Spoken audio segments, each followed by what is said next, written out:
Fantasies होती हैं with the dead body. Night time में ये ओवरथिंकिंग ज़्यादा होती है। स्किज़ोफ्रेनिया एक्चुअली साइकोटिक डिसऑर्डर होता स्किज़ोफ्रेनिया को स्पिरिचुअली क्यों जोड़ा जाता है? तो उसको कोर्ट ने बाइज्जत बरी कर दिया था। उसने अपने पेरेंट्स को, अपनी फैमिली को, पूरी फैमिली को मार दिया था। है। कैनबिस की बात करें, गांजा, भांग, हम्म। हम इसको बहुत लाइटली लेते हैं but this is very dangerous.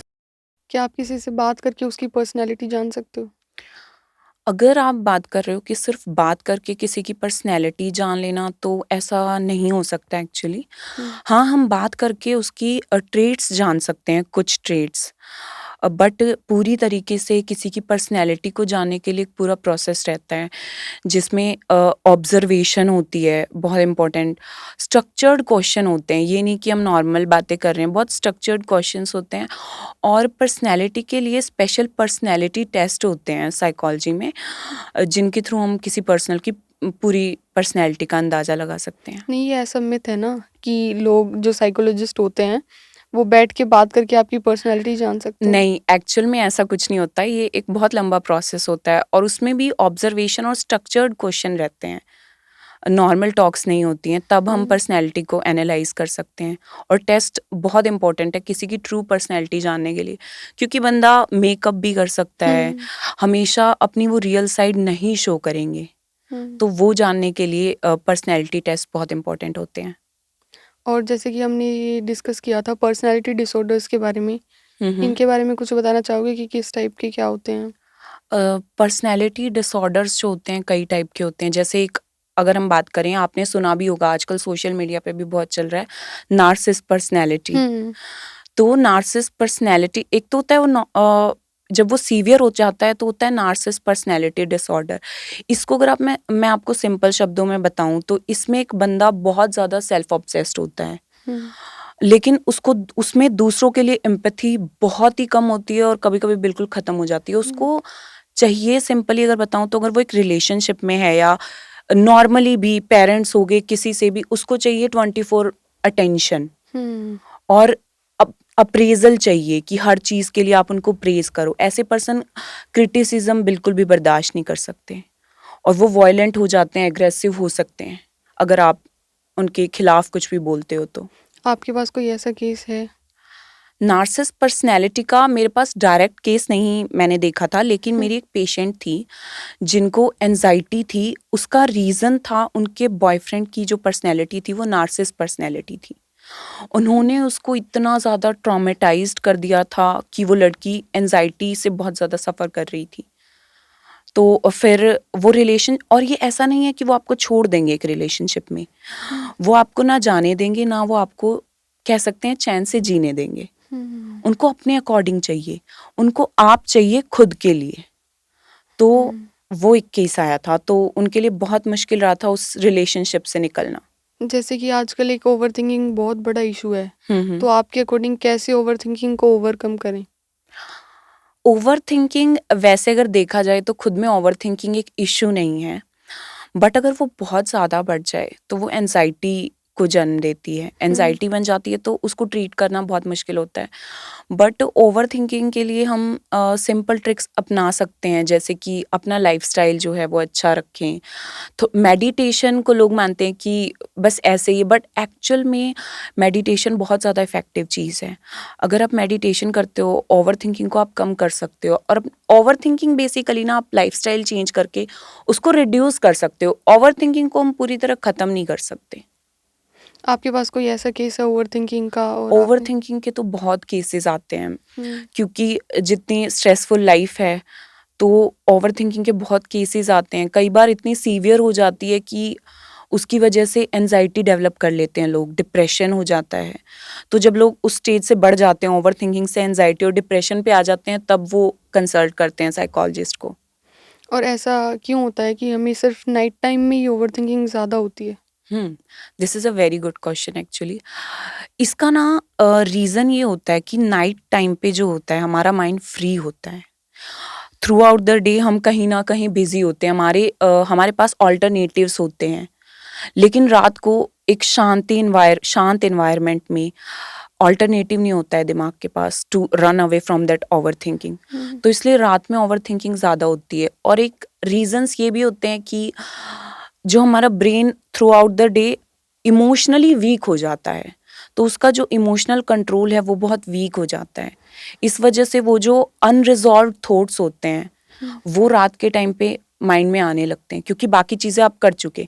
But जैसे दिन में भी कोई चीज़ अगर आपको चुभी थी तो आप नोटिस किया होगा, आप शाम को उसके बारे में सोचते हो, क्योंकि उस टाइम पे आपके माइंड ने उसको कहीं ना कहीं सप्रेस कर दिया, क्योंकि अदर थिंग्स थी, डिस्ट्रैक्शंस थे। लेकिन रात को वो डिस्ट्रैक्शन नहीं है, तो वो अनरिजॉल्व ट्रॉमा की तरह हमारे माइंड में रहती है और वो फ्री टाइम में हमको याद आने लगती है। जैसे मैंने आपको केस शेयर किया था स्किज़ोफ्रेनिया के बारे में, हम्म। उसके बारे में कुछ बताओगे आप? स्किज़ोफ्रेनिया एक्चुअली साइकोटिक डिसऑर्डर होता है।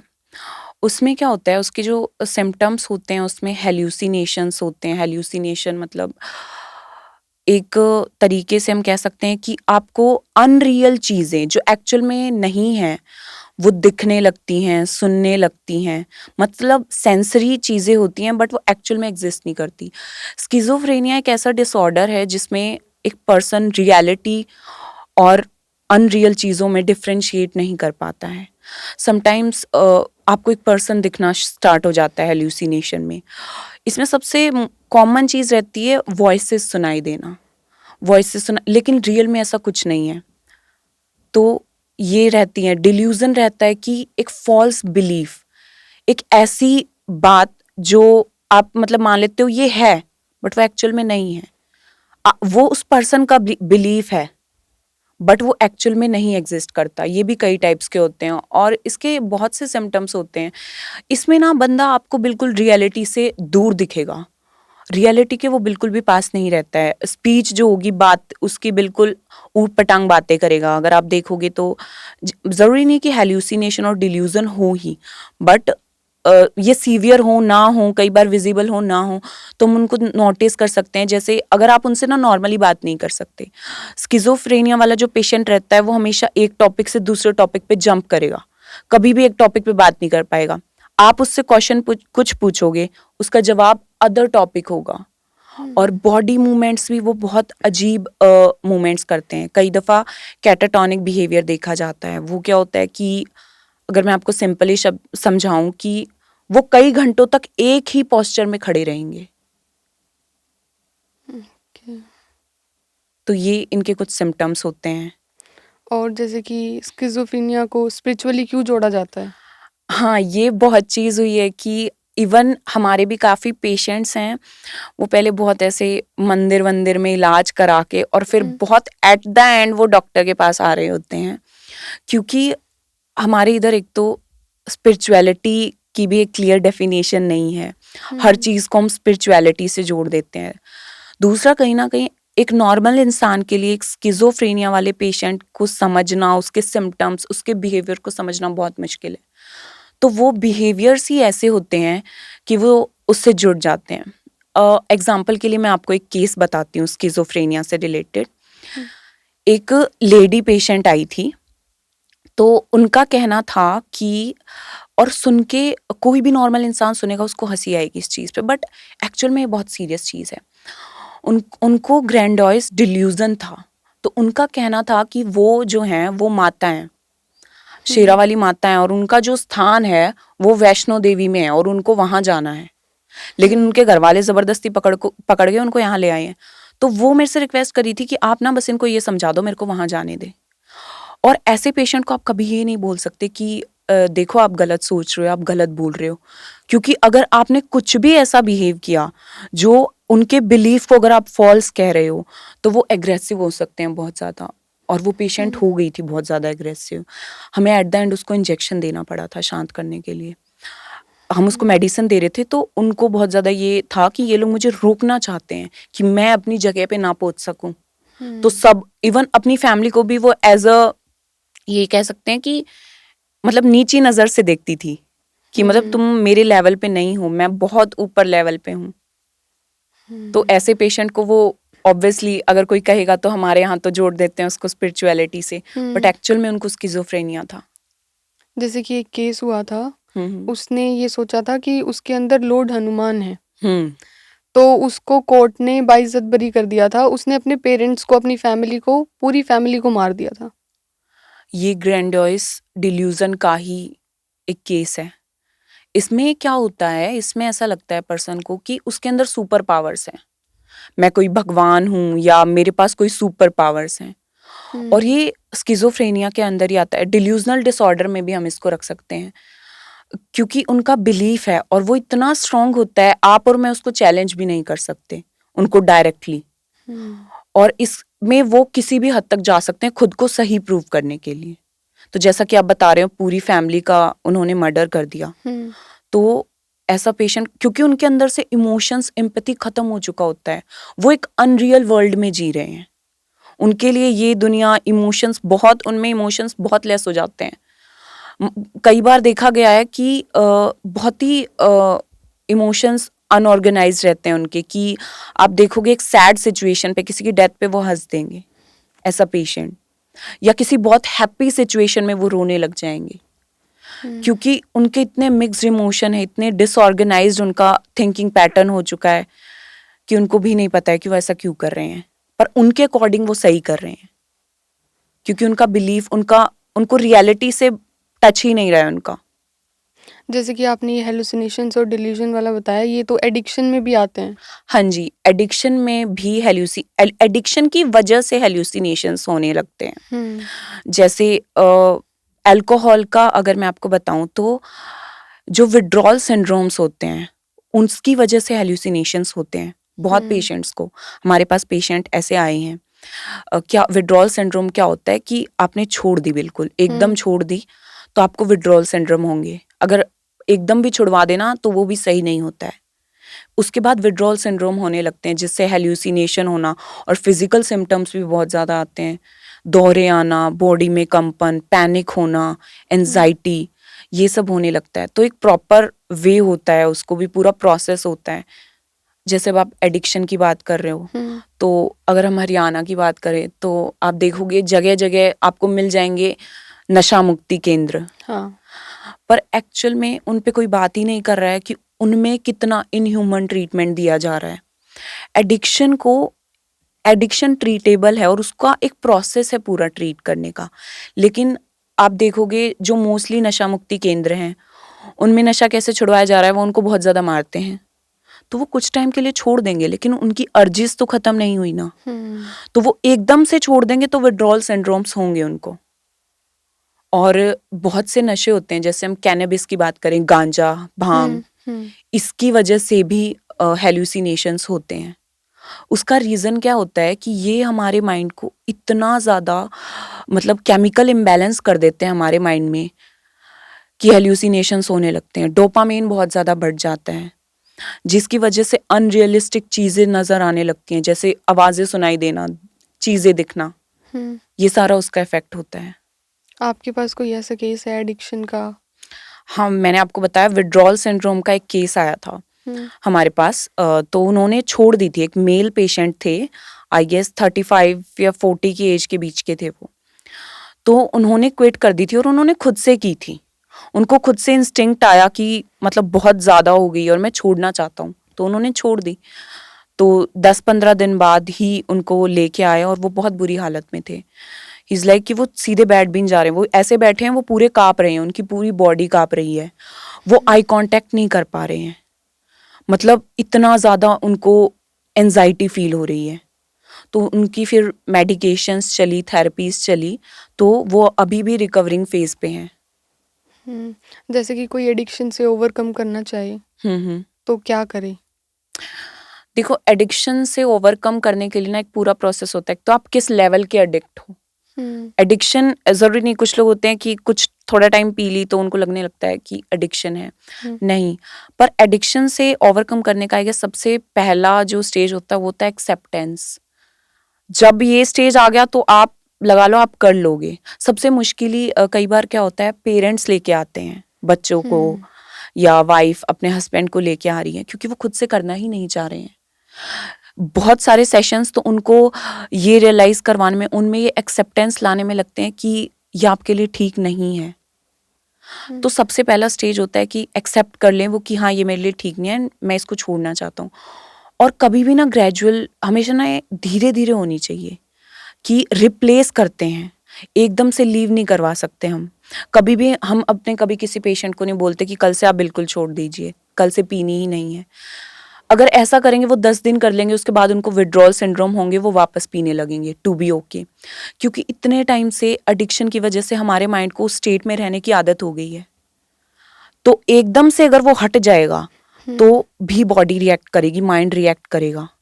और ऐसी कंडीशन में बहुत सीरियस स्किज़ोफ्रेनिया जैसी कंडीशंस भी हो सकती हैं। ऐसे डिसऑर्डर्स बंदे डेवलप कर लेते हैं। एक आपने सुना होगा डिसोसिएटिव पर्सनैलिटी डिसऑर्डर, मतलब मल्टीपल पर्सनैलिटी डिसऑर्डर।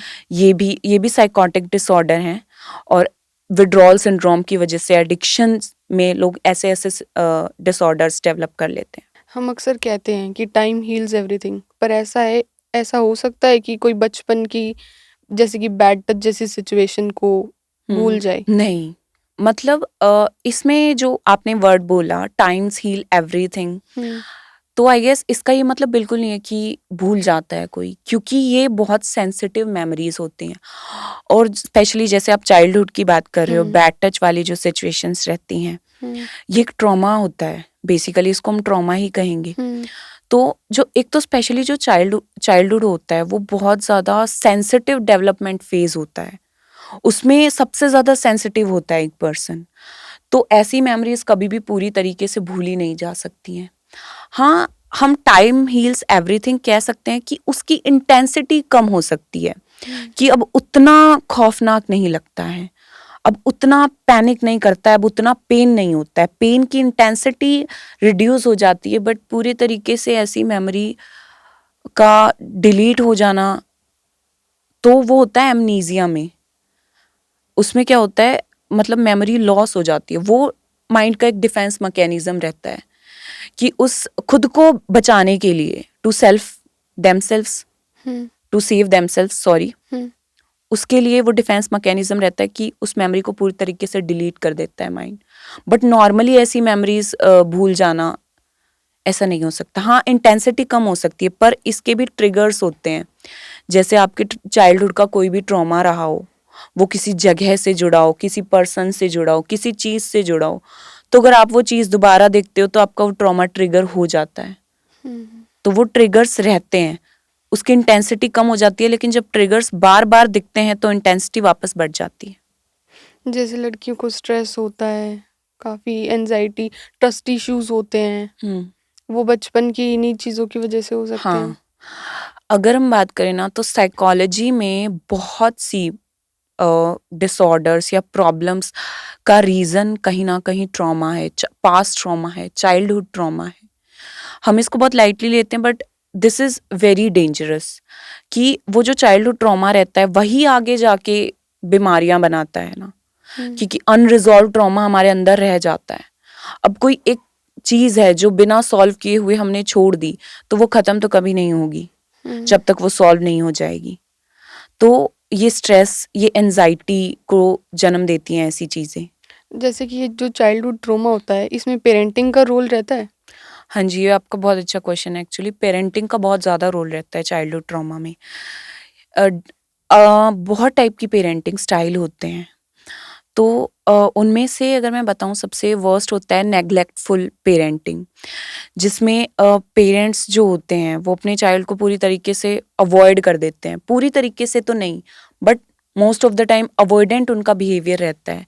जैसे मदर फादर दोनों वर्किंग हैं, शाम में आके थक जाते हैं, बच्चे को टाइम नहीं दे पा रहे हैं, तो वो जो कहीं ना कहीं वो जो इमोशंस, प्रॉब्लम्स, वो उसके अंदर ही रह गई। कोई सुनने वाला नहीं है, क्योंकि चाइल्डहुड ऐसा फेज होता है जहाँ बच्चे को सबसे ज्यादा अटेंशन चाहिए। अब नैनी रख देते हैं, ठीक है, नैनी ठीक है, बट जो केयर, जो लव उसको अपने पेरेंट्स से चाहिए, वो नैनी नहीं पूरा कर सकती। तो ये कहीं ना कहीं ट्रॉमा बिल्ट कर रहे हैं ऐसी पेरेंटिंग से बच्चों के अंदर।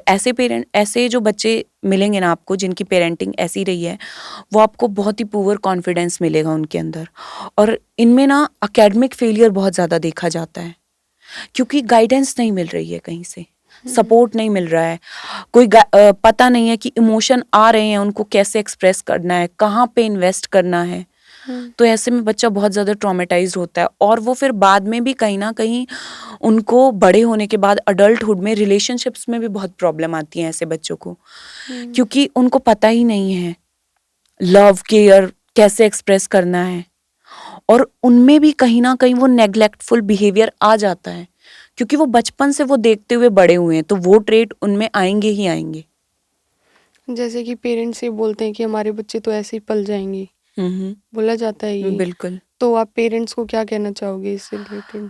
मैं पेरेंट्स को यही कहना चाहूँगी कि देखिए पुराने टाइम से कंपेयर करते हैं मोस्टली पेरेंट्स कि हुँ। पहले तो ये होता था, पहले तो वो होता था। बट हम आज में जी रहे हैं, तो पेरेंटिंग भी आज के अकॉर्डिंग ही होनी चाहिए। हुँ। पेरेंटिंग देखो एक परमिसिव पेरेंटिंग होती है, वो भी सही नहीं होती कि हर चीज़ के लिए आप अलाउ कर रहे हो कि कुछ भी करो, हम हैं। उसमें भी फिर बच्चा बहुत ज़्यादा एग्रेसिव होने के चांसेस रहते हैं। हुँ। ऐसे लोग बहुत जल्दी इरिटेट हो जाते हैं। वो सह नहीं पाते क्योंकि उनको बचपन से ना सुनने की आदत नहीं होती है। तो मैं कहना चाहूँगी कि साइकोलॉजी के अकॉर्डिंग जो बेस्ट पेरेंटिंग स्टाइल होता है, वो होता है अथॉरिटेटिव, जिसमें आप डिसिप्लिन भी कर रहे हो बच्चे को, रूल्स भी लगा रहे हो, बट साथ में उसको थोड़ी फ्रीडम भी दे रहे हो। आप उसको इंडिपेंडेंट होना सिखा रहे हो। उसके इमोशंस को भी आप वैल्यू कर रहे हो, वहीं अगर वो कुछ गलत कर रहा है, आप उसको टोक भी रहे हो। आप उसको पनिशमेंट भी दे रहे हो बट ऐसी हार्श पनिशमेंट नहीं और पनिशमेंट के साथ आप उसको रीजन भी बता रहे हो कि जैसे हमारे में होता है, एक होता है अथॉरिटेरियन हुँ। जिसमें कि पेरेंट्स बहुत स्ट्रिक्ट पेरेंट्स जो हमारे इंडिया में मोस्टली अपनाई जाती है अथॉरिटेरियन कि हम ही आपके कह सकते हैं कर्ता धर्ता है बच्चों को कि जो पेरेंट्स बोले वही करना है। हुँ। तो उनमें उनकी इंडिविजुअल थिंकिंग तो बिल्ट ही नहीं हो पाएगी, उनके अपने थॉट्स अंदर रह गए तो वो क्रिएटिविटी कहाँ अंदर ही रह जाएगी कि पेरेंट्स चेंज को अलाउ ही नहीं कर रहे हैं। हुँ। बट अथॉरिटेटिव में क्या होता है कि पेरेंट्स उनको अलाउ कर रहे हैं कि आप अपने थॉट्स रखो, कहीं आप गलत हो तो हम आपको गाइड करेंगे। हुँ। उनका इमोशनल सपोर्ट बहुत इंपॉर्टेंट रहता है कि आज के टाइम में आपके चाइल्ड को इमोशनल सपोर्ट बहुत ज़्यादा चाहिए। अगर पेरेंट्स से उनको वो इमोशनल सपोर्ट मिल रहा है तो उनको बाहर लेने की वो ज़रूरत नहीं है, लेकिन उनको चाहिए वो। अगर पेरेंट्स से नहीं मिलेगा तो वो कहीं तो चाहेंगे उसको। और एक जैसे कहते हैं डिफेंस मैकेनिज्म के लिए इसका ऑल्टरनेटिव आपने देखा होगा, यंग एज में ही बच्चे नशे में पड़ जा रहे हैं। हुँ। उसका कहीं ना कहीं यही रीजन रह रहा है कि वो उनका एक डिफेंस मैकेनिज्म है। वो उस खालीपन, उस लोनलीनेस को दूर करने के लिए चीज कर रहे हैं। जो ट्रॉमा मिल रहा है उस ट्रॉमा से डील करने के लिए वो उसको एक सॉल्यूशन की तरह देख रहे हैं, एडिक्शन को। जैसे कि आपके पास कोई ऐसा केस हो बैड पेरेंटिंग का?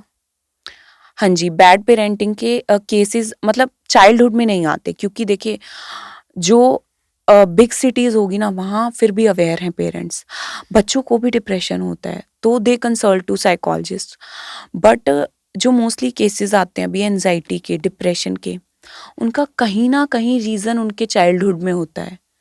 बैड पेरेंटिंग जब हम उनकी फैमिली हिस्ट्री लेते हैं हुँ। तो उसमें पता चलता है कि कहीं ना कहीं ट्रॉमा का रीज़न उनके पेरेंट्स से आई हुई वो बैड पेरेंटिंग है, वो चीज़ें हैं, वो ट्रॉमा है जो उन्होंने होल्ड करके रखा और अब अडल्टहुड में वो होल्ड करते करते इतना ज़्यादा वो भर चुके हैं अंदर से कि वो एनजाइटी डिप्रेशन में पड़ रहे हैं। लोगों को कन्फ्यूज़न रहती है कि साइकोलॉजिस्ट और साइकियाट्रिस्ट में फ़र्क क्या होता है? हाँ, ये चीज़ बहुत रहती है एक्चुअली। तो सिंपली अगर मैं आपको बताऊं, एक जो साइकेट्रिस्ट होता है वो एक एमबीबीएस डॉक्टर होता है हुँ। जो कि आपको मेडिकेशंस देता है। आप गए, वो आपको मेडिसिन्स देंगे। पर जो साइकोलॉजिस्ट होता है वो आपको थेरेपीज देता है, आपका जो असेसमेंट करता है, आपका डायग्नोस करता है, आपका फैमिली हिस्ट्री और आपकी जो रूट कोज को पता करता है थ्रू हुँ। Therapies, through sessions. वैसे ये दोनों अलग अलग वर्क नहीं करते हैं, they work as a team.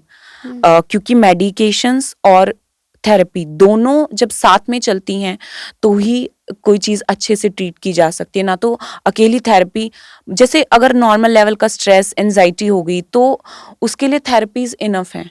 But जैसे जो हाई लेवल डिसऑर्डर्स हो गए हुँ। उनमें मेडिकेशन बहुत इंपॉर्टेंट रहती है।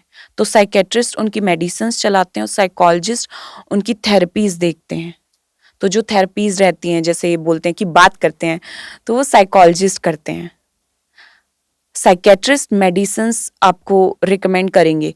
जो भी आपका साइकोलॉजिस्ट आपको डिसऑर्डर या आपको जो भी प्रॉब्लम होगी वो बताएंगे, उस अकॉर्डिंग आपकी मेडिकेशंस चलेंगी, जो कि एक साइकेट्रिस्ट ही लिख सकता है।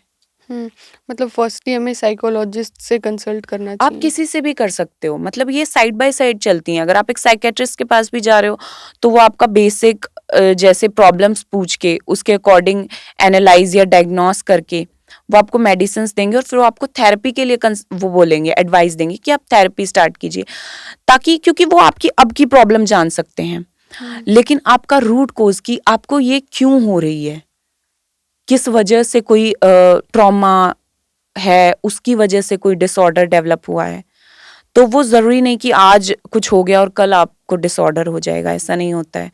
बहुत सालों तक वो चीज़ें चलती हैं, तब जाके एक बड़ी बीमारी एक इंसान के शरीर में पैदा होती है। तो ऐसा रहता है। तो फिर जो उसका रूट कॉज और सॉल्यूशन जो होता है वो थेरेपीज के थ्रू एक साइकोलॉजिस्ट करता है। मुझे आपसे एक और चीज़ पूछनी है, जैसे कि मैंने कहीं निक्रोफिलिया के बारे में पढ़ा था, ये एक्चुअल में होता क्या है? निक्रोफिलिया ये भी एक टाइप का डिसऑर्डर ही होता है।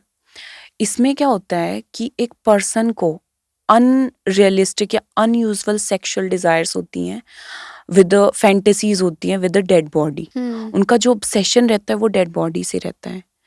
ऐसे केसेस इंडिया में तो हैं, मतलब रेयर होता है ये बहुत। This is not a common thing.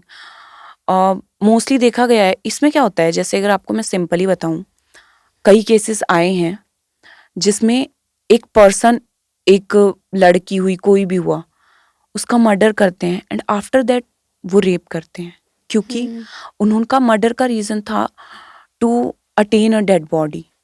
उनकी जो सेक्सुअल अराउजल रहता है वो एक डेड बॉडी को देख के ही होगा, और ऐसे लोगों में ना एम्पैथी ना के बराबर होती है।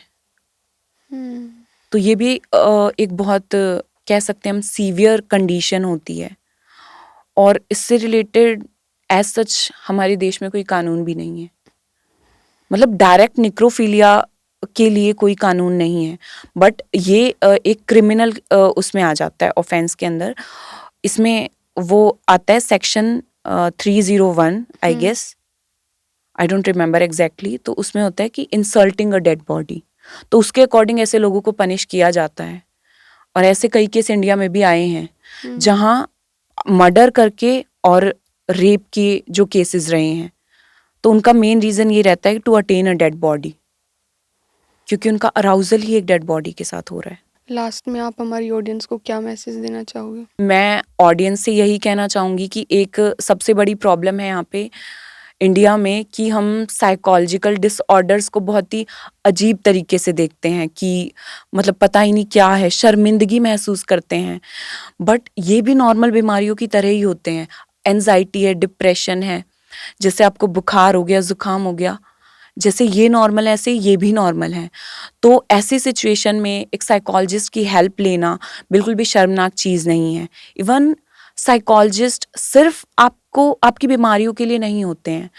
आप अगर लाइफ में बहुत ज़्यादा स्ट्रेस महसूस कर रहे हो, लाइफ बहुत हार्ड लग रही है, हैवी फील हो रहा है, वर्क में इंटरेस्ट लूज हो रहा है, तो भी आप थेरेपीज ले सकते हो टू फंक्शनल, खुद को बहुत ज़्यादा फंक्शनल रखने के लिए, टू बिहेव वेल।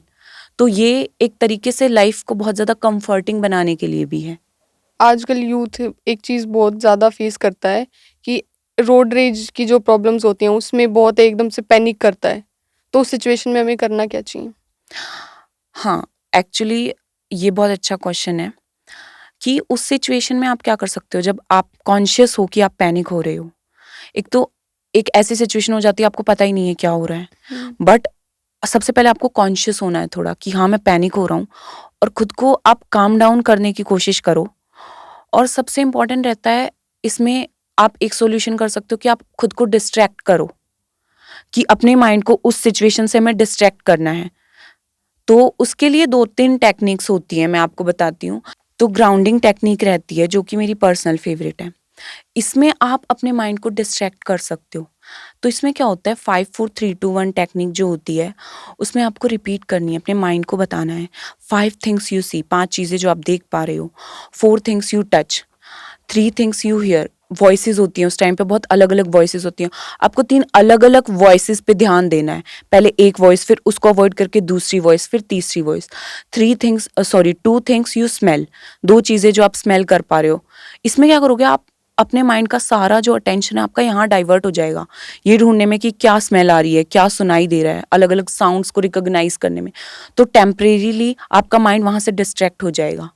और 1 थिंग यू टेस्ट, ज़रूरी नहीं है आपके आसपास कोई चीज़ नहीं है जो आप टेस्ट कर सको, पर आप देख सकते हो, ढूंढ सकते हो कोई ऐसी चीज़ इधर उधर देख के अपने माइंड पे, तो उस पे जो माइंड है ना वो डिस्ट्रैक्ट हो जाएगा।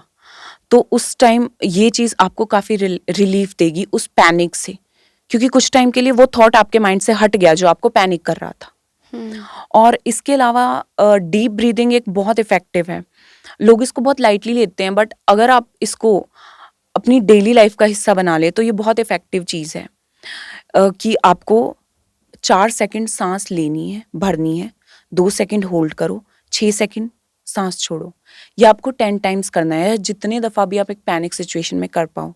तो इससे भी जो आपका माइंड है वो रिलैक्स हो जाता है, क्योंकि ये हमारे पैरासिम्पैथेटिक नर्वस सिस्टम को एक्टिवेट कर देता है, जिससे कि एक रिलैक्सेशन वाली फीलिंग आती है।